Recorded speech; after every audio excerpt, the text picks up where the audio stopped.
Okay, today we look at Chapter 11, Lesson 2. This is kind of a serious one, okay? So you're not going to hear me joking around a lot on this one. It's called eating disorders. Eating disorders is one of the more problematic things teenagers will probably have to deal with or be witness to. An eating disorder, by definition, is an extreme and damaging eating behavior that can lead to sickness and even death. Throughout history and more recent history, the number of actors actresses that have fallen to this is actually quite severe. Models are actually quite keen to eating disorders so they can keep their perfect figures for their runway. Unfortunately, it's caused too many of them to lose their lives in the process. Eating disorders are often not caused by hunger. It's not like these people,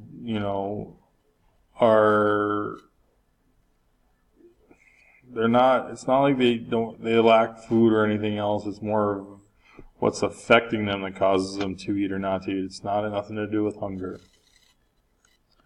Often our mental emotional problems come with it, body images, so basically kind of comes from the depression and low self-esteem. And we'll get more into that when we get more into some more of the specifics of different eat disorders. Teens are at a greater risk since their bodies are changing so much. You think about how much you've changed in the last 2 or 3 years. Some of you in the next 2 or 3 years are going to change extremely as well. With that big change going on, then factor in there the fact that perception of what shall I say, media or peer pressure around you tends to make you believe you need to be. It's kind of just a big ball of trouble waiting to happen. Alright, first thing we're going to look at is called a binge eating disorder. Most of us, we think eating disorders, we obviously think of people trying to get skinny. Well, there's the other side of it. Binge eating is pretty much just that. It's compulsive overeating. And really what it comes down to is they cannot control their desire to eat. They always got to eat. They always got to have food in their mouth. They think that if they're not doing something, they need to be eating. If they're not watching TV, they need to be eating. Anything they're doing, they're associating that they probably need to be eating or doing something on that lines. They often will eat when they are even not hungry. Some of us, we kind of, like I say, we graze as we go. These people they constantly are like putting meal after meal after meal down. And this is why it's kind of concerning. These people are going to often eat until they are physically uncomfortable. Most of us have probably, shall we say, binged a little bit when we've ate, and by the time we got done, we felt like we could literally not eat another bite or we would explode. Well, these people do that and then some more. They'll eat to this point every time they eat, okay? And that's kind of scary considering we know the stomach can expand and retract. So these people's stomachs are probably stretched to the max already, and now they're trying to just keep shoving more food in. Many people with binge eating disorders are going to be obese, obviously. They are taking high quantities of calories and so forth, and probably aren't doing everything you need to do to eat that much food. Obviously, they're overeating. We have already stated this, but it's a kind of a recipe for, like we said, just not being healthy. Being obese means you weigh more than 20% higher than what is appropriate for your height, age, and body frame. People with binge eating disorders often are dealing with guilt and depression, alright?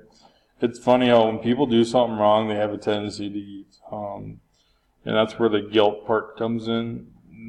For some reason, they find the comfort in food, so they eat. And I had a cousin who lost a child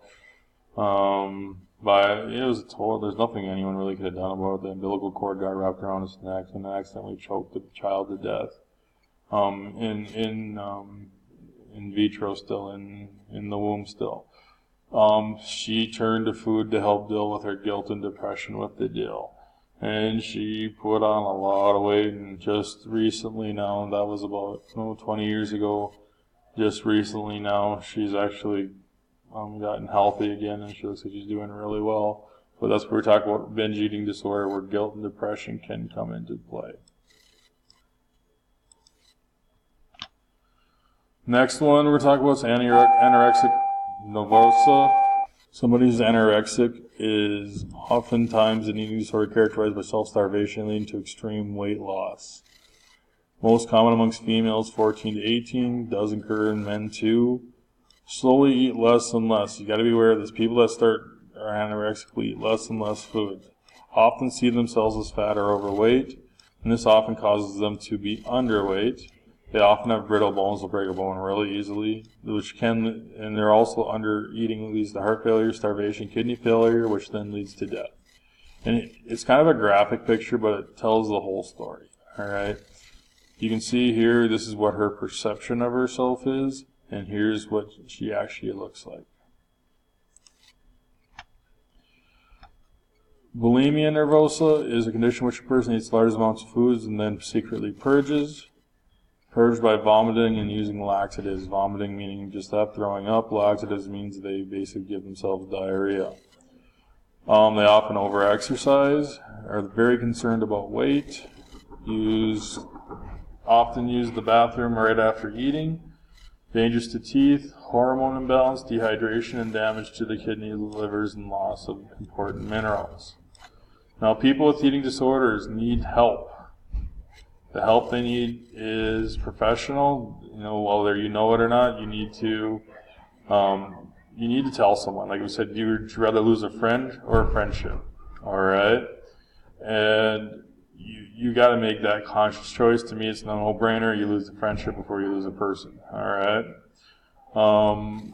Often, in more serious cases, people are sent to hospitals and treatment facilities as well.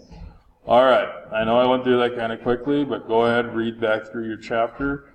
And if you have any questions, please feel free to ask. All right, thanks. Have a good day.